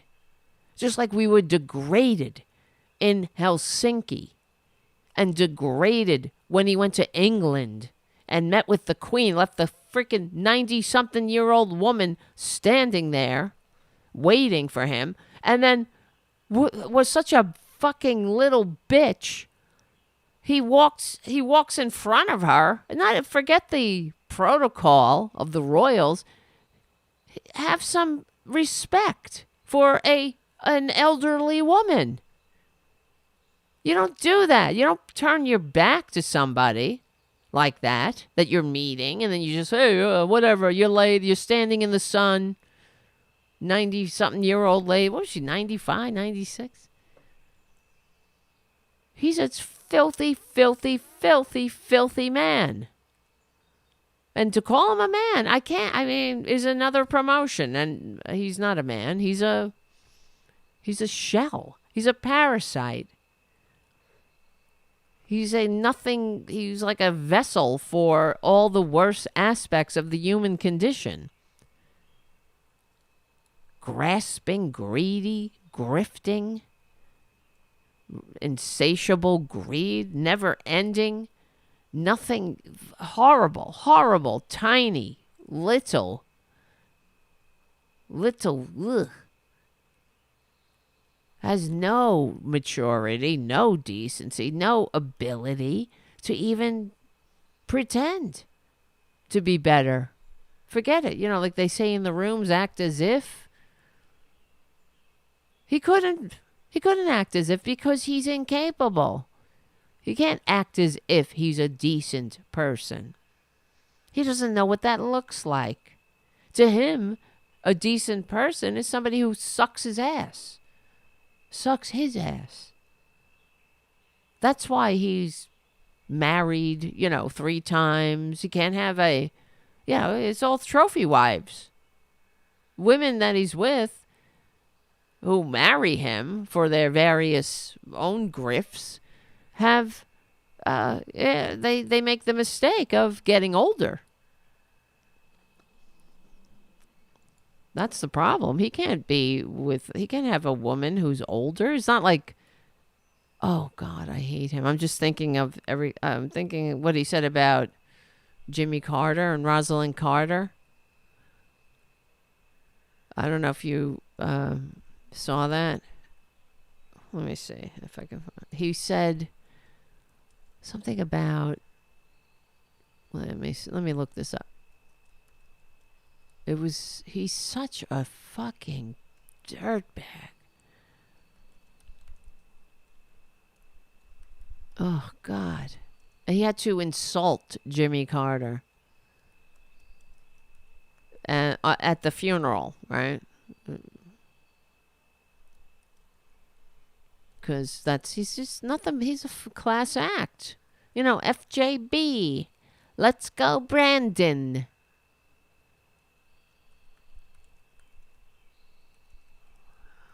Ugh. If anybody, if I ever saw a Republican acting decent, I think I might faint. He said, my wife attended the funeral 2 months ago of Rosalind Carter, and it was beautiful. Jimmy Carter was there. I thought to myself, Jimmy Carter is happy now because he will go down as a brilliant president by comparison to Joe Biden. Ha ha ha ha. Really? See, they think, this is what you think. Hey, Jimmy Carter's happy now at his wife's funeral? Maybe you are, because you have no ability to have any human connection. Because you are sick, you're a sociopath, you're a damaged person. But who would think like that? Who thinks like that? And he thinks that's funny. And guess what? The maggots laugh. And Jimmy Carter was not a bad president. But they attack him. Just like when FDR died, unfortunately too soon, they were searching. They immediately, even before he died, Republicans needed their FDR. And they were trying to find one. And they tried to make Reagan that one. So it's all the Reagan Legacy Project. Naming things after Reagan. Making like Reagan was this great president. When he was a traitor. He was a fucking traitor too. He got into office because of treason. Another Republican negotiating with America's enemies behind the backs of the sitting president to, hold the hostages. That's what he said to the Iranians. Hold the hostages because it's better for his election to make Jimmy Carter look like shit. So keep the fellow Americans in captivity like pawns, and I will get elected and I'll give you arms.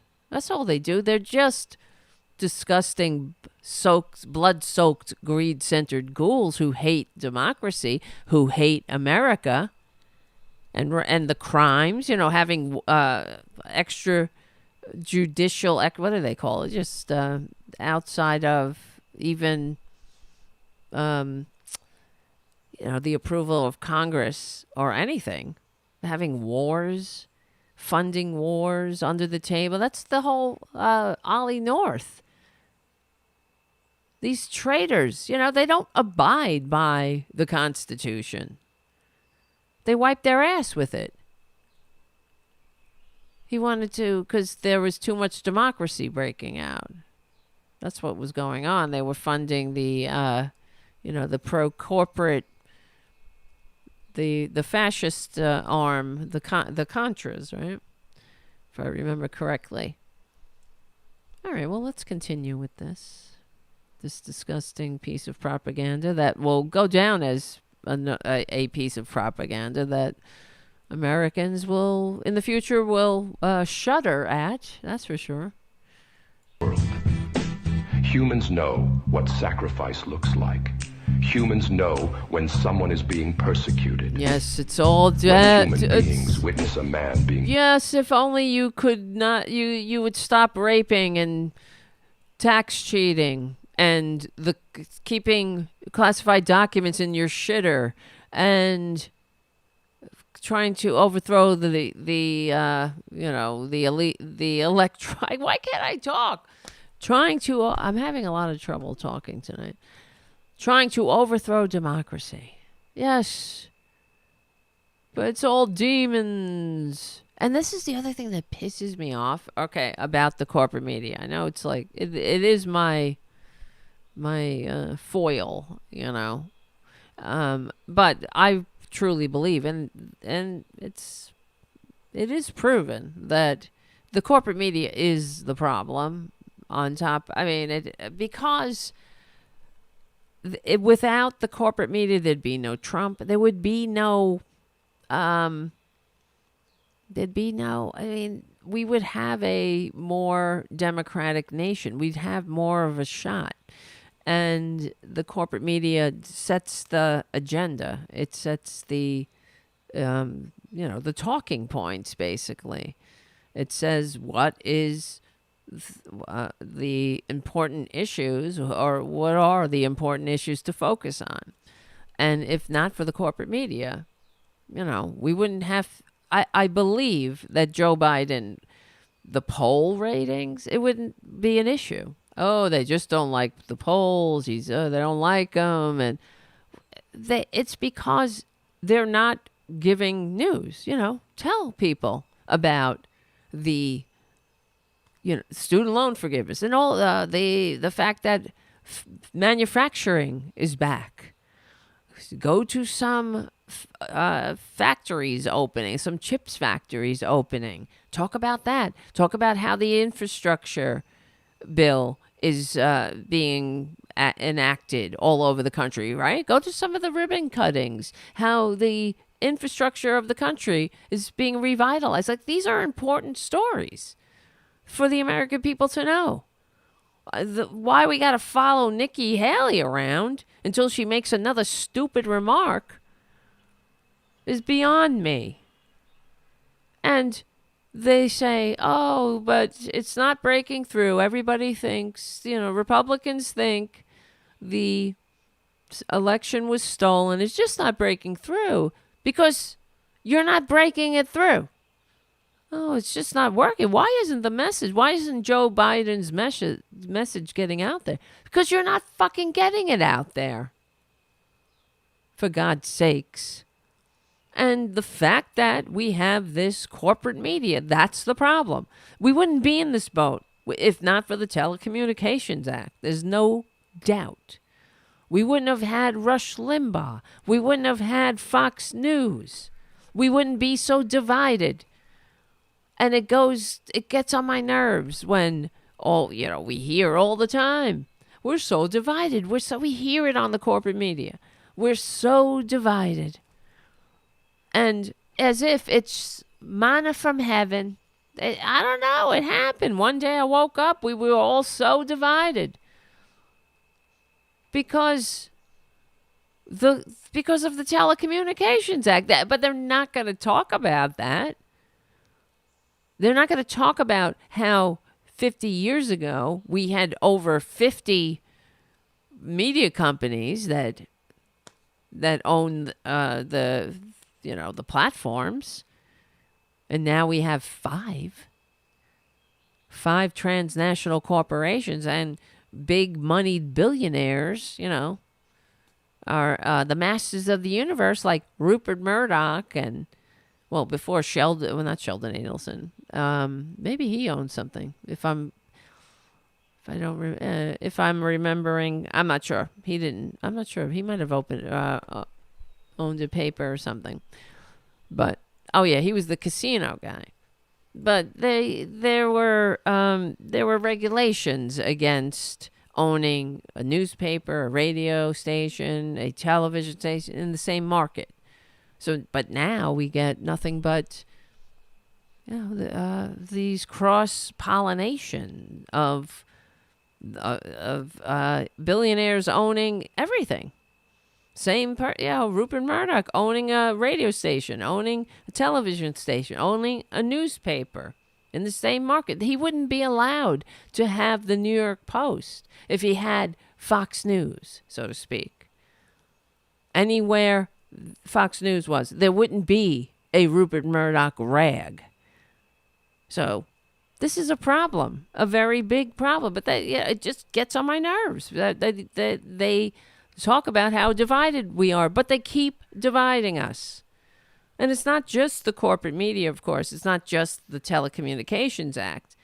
It's the divisions in the country, like we talk about on the show.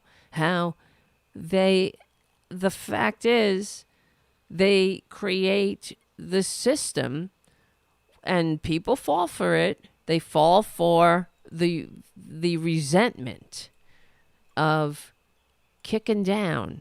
They kick down on people who have more of a social safety net. If you're poorer in this country, you will get health care. You got to be on the balls of your ass. If you have nothing in the country, you'll get funded. You'll be able to go to college on the American taxpayer. And that's a problem. It should belong to everybody, because what happens is the middle class, those who are middle class, get resentful. They're paying for everybody else. That's what this is the game. And the Republicans simply cultivate it. They keep it going.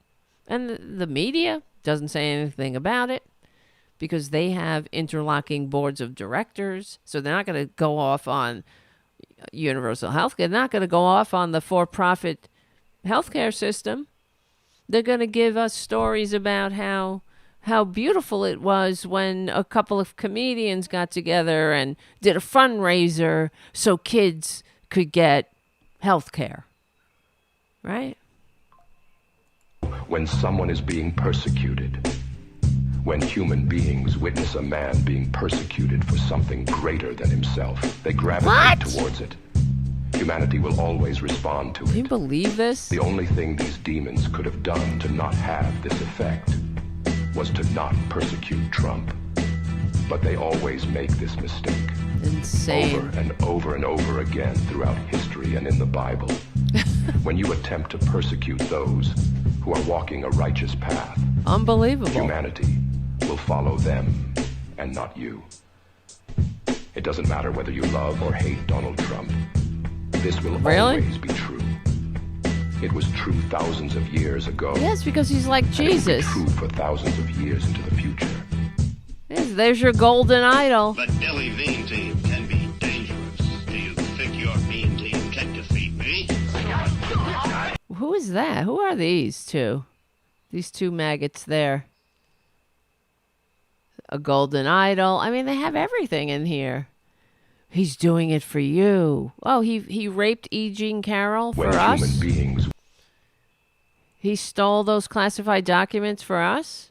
He tried to overthrow the American system of government that was good enough for George Washington to respect the peaceful transfer of power, but not him, of course. And he...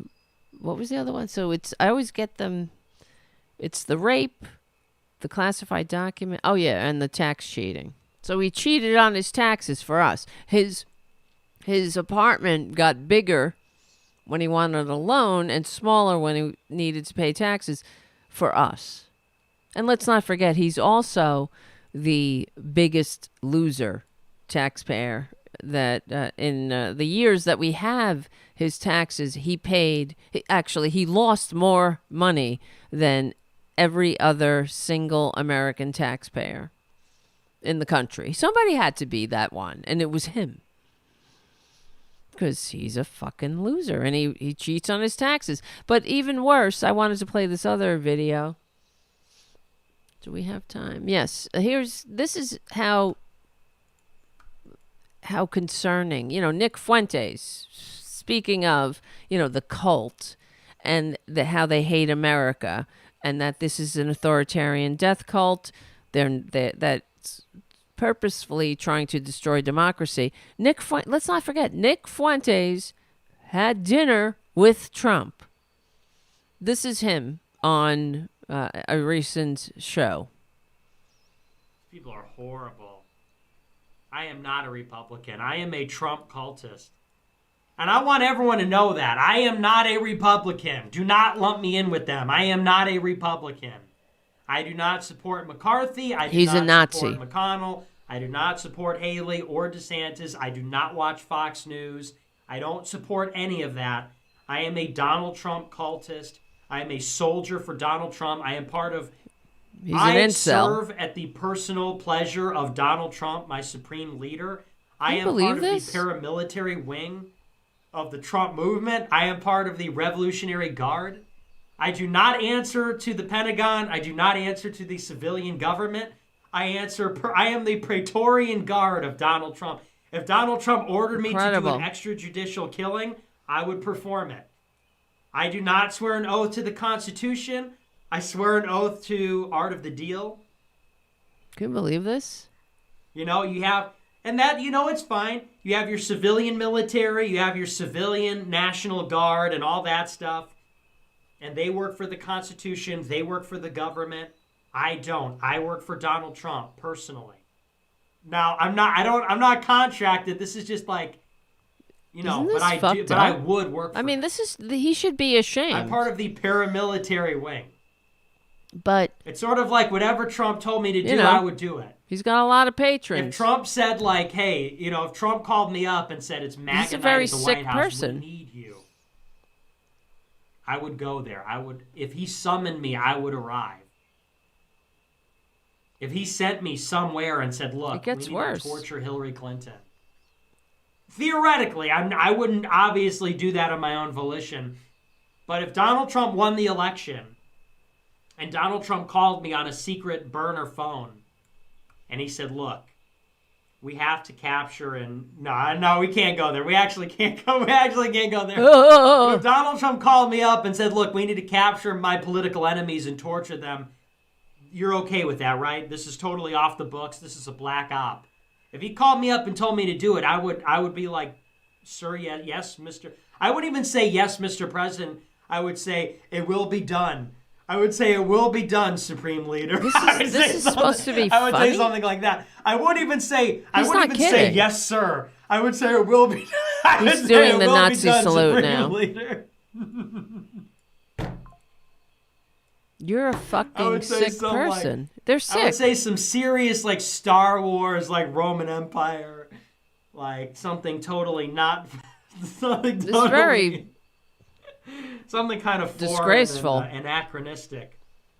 I would say something completely anachronistic. It's a disgrace. In the military... They should all be in the military, embarrassed. They're like, sir, yes, sir. Right away, Mr. President. I would be like, it will be done, Supreme Leader Trump. And he's giving a friggin' Nazi salute. And this is the guy, remember, Perjury Trader Green went to his, whatever, he held some kind of convention. It was his convention. It was the Nick Fuentes, whatever front group he has. And Nick Fuente is the thing that the corporate media sucks. They suck, okay? They don't do the least... Well, I mean, they do some, but they certainly don't dig and do journalism. But they discussed how Trump ate dinner with Nick Fuentes, the Nazi, who is, well, no, they said he was an anti-Semite, which is true. But that's only one of his disgraceful, characteristics. It's the fact that he is an anti-democratic authoritarian. He is a Nazi. It's not that he's simply an anti-Semite. He hates America. He hates democracy. He is working to get Trump into office, and that's the end of elections. And he said it. So these people pal around with domestic terrorists all the time, and it doesn't get the light of day. They don't shine a light on it. Oh, he's an anti-Semite. That's putting it mildly. That's not even the worst part of him, which it pissed me off. It's like, why? Why are you so lazy? Why don't you get that we're not playing around here? That this is truly the most important election of our lifetime. And Donald Trump is not a normal candidate. And the Republican Party is a lost cause, because this is who they're appealing to. Oh, I'm not a racist, but the racists think you're a racist, right? And the Nazis think you are all for them. The Nazis love you. And even the so-called, normal, moderate, whatever, even when they're going to these caucuses, and these idiots are caucusing with these with these, for the Republicans, they're all in this cult. They behave as if it's separate. The idiots at the caucuses are different from Nick Fuentes. I'm sorry. They're all the same because they're supporting the same agenda. Nick Fuentes is simply open about it. He's simply saying it out loud on his podcast, which he doesn't have to say, please become a patron. And that gets on my nerves. That's the problem, too. We get this show, other shows, Robin Kincaid, Mike Malloy should be, have larger platforms, of course, but and these guys get funded. They get funded by all of the billionaires that want to destroy democracy, too.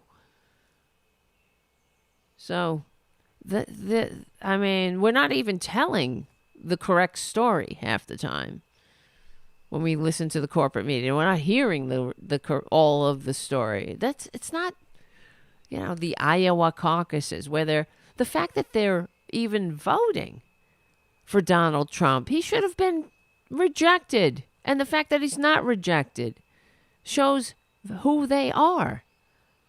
They're not different from Nick Fuentes. Nick Fuentes is simply saying it. They're all Nick Fuentes. I'm sorry. Oh, I'm not anti-Semite. I'm not racist. I'm not giving a Nazi salute. I'm not. They're all supporting the same policies.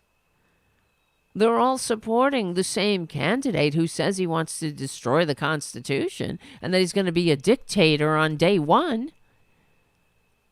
They're all supporting a guy who has been convicted of rape, and they are putting him on a platform, to put it mildly. They're all in this delusion, like taking classified documents home is fine, and not giving them back, and taking them on the plane to meet with the Saudis. That cheating on your taxes, that's fine. Holding a coup, inviting Republicans to a coup and them accepting. This is all just fine. For them, they're all acting as if there's any redeeming qualities, as if this is a normal choice. It's not. But we will win. We will. Because we're on the right side of history. We're on the right side of decency, dignity, democracy, humanity. We stick together, we win. Thank you for your support, guys. Thank you for your super chats, Jim. Non-useful, who is very useful. Thank you for your patronage. Damn it. I wasn't paying attention to the... Oh, it doesn't matter. That's fine. Thank you for your patronage at patreon.com/TaraDevlin. Hopefully the channel memberships will be opened soon. And we'll have more emojis. I'll try to add more bells and whistles to the show. Make it more fun in the chat room. That'll be fun. I got to get some widgets and shit on this show. I know they can do that on Ecamm. All right, my friends. Look. Where's my booty? Oh, booty. You want to see her? Boudica. She's laying on the couch. All right, one peek at booty. Little booty boo. Booty, booty, boo. Where are you? You're cute and you are pretty. Come on, booty boo. I see you. Uh-oh. My camera's not working. And I wanna pet that kitty. What the hell? Come on, camera. Booty, booty, boo. Where are you? We have some fun to have now. It's not working. Come on. This camera's supposed to... she just jumped down. All right. Next time. That's like a... It froze. All right. But that's a little bit of Boudica. All right, guys. Listen. Yes, she was by my Apple computer. My laptop over there. All right, guys. Yes, black screen. It was the iPhone camera. Wasn't working.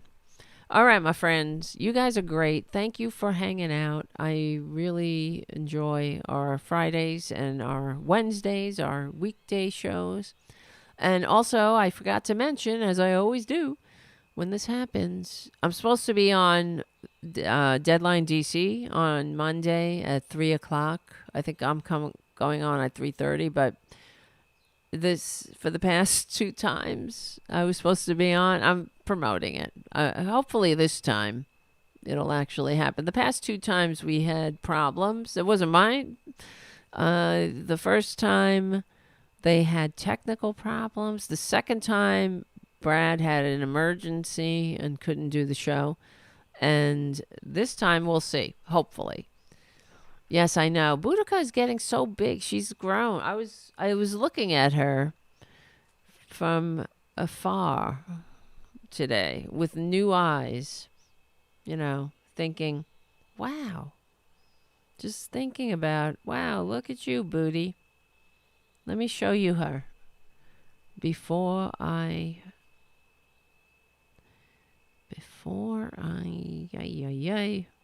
hang up for tonight. Let me see. I have some pictures here. You want to see where Boudica came from? Oh, is that her? There she is. Oh, maybe I can put this on the show. I gotta airdrop it. Come on, airdrop.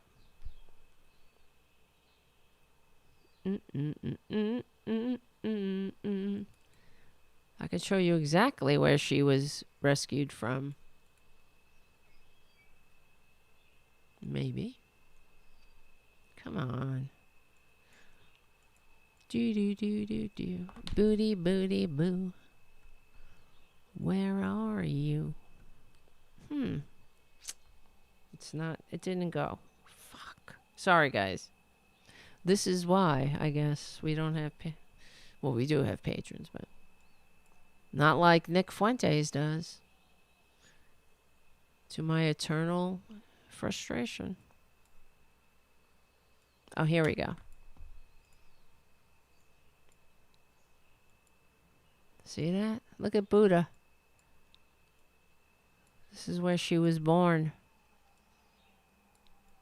Outside. There's Boudica right there. This is the day we trapped her. Went to that's her brother. They were very cute cats. But there's Booty. And she was almost left behind, actually. See, there's the shelter, the cat shelter. She was almost by accident because we thought there were only 3 of them, 3 kittens. Because her and her brother almost were identical twins. And they were popping their heads up one at a time. It was like, oh, there's 3. But then as we packed up, I'll show you. I'll have to do it like this. And we're leaving. I went back to get something, and look what I saw. The back of Boudica's body jumping. I was like, uh-oh. We forgot one. And then we had to go back out and put the traps up again. That's her brother. That looked exactly like her. See? He's got it. His line, was shorter. That's it. They had the same coloring, everything. Little babies. They didn't know. That's Boudica's mother. Poor thing. She died. Poor baby. And there they are. All trapped. Ready for their new life. All right. It's the cat part of the show. What else? Anyone want to see more cats? I should have just done a cat channel, really. But we have this fascism shit happening, so there they are. It's Boudica, Augie, Marcus, and Cleo. You can see Boudica's brother behind her, right there, in the back.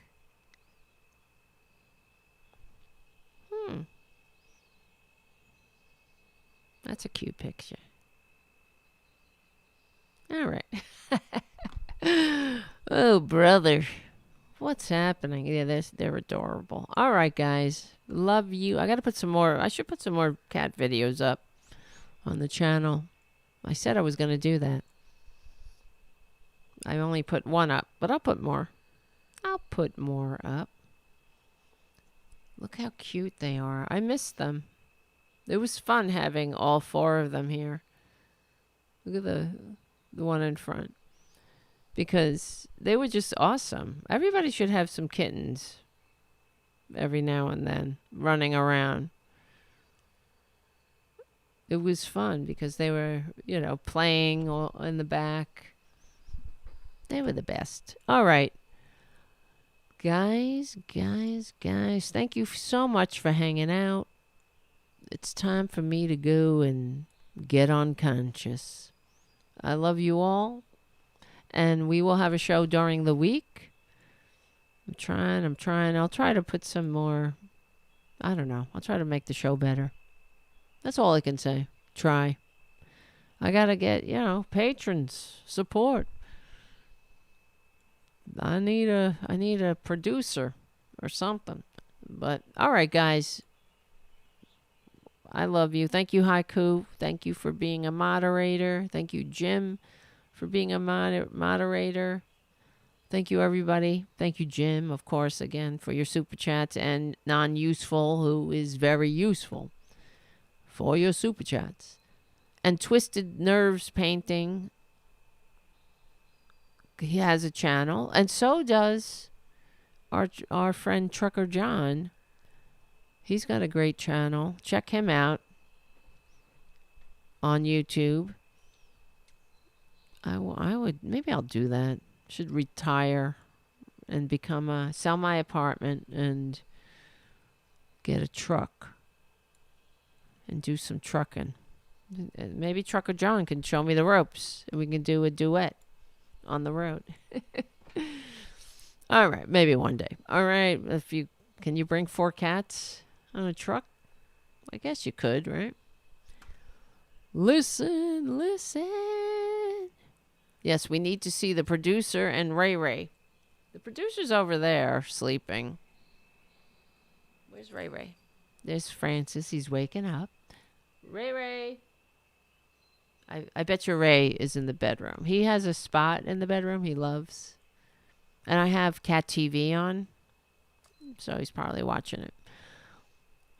Guys, I love you. I love you. We are on the right side of history. We know that. And thank you, Charlie, from APS Radio News for your support. Charlie's a great supporter of the show. He really is. Financially, spiritually, morally, practically. We are on the right side of history. We are on the right side of decency, dignity, democracy, humanity. Thank you guys for hanging out tonight, as always. And I will see you maybe Monday. I'll see some of you Monday on Deadline DC. And then I'll see some of you during the week on the Tarabuster Weekday Show. All right? I'll see you soon.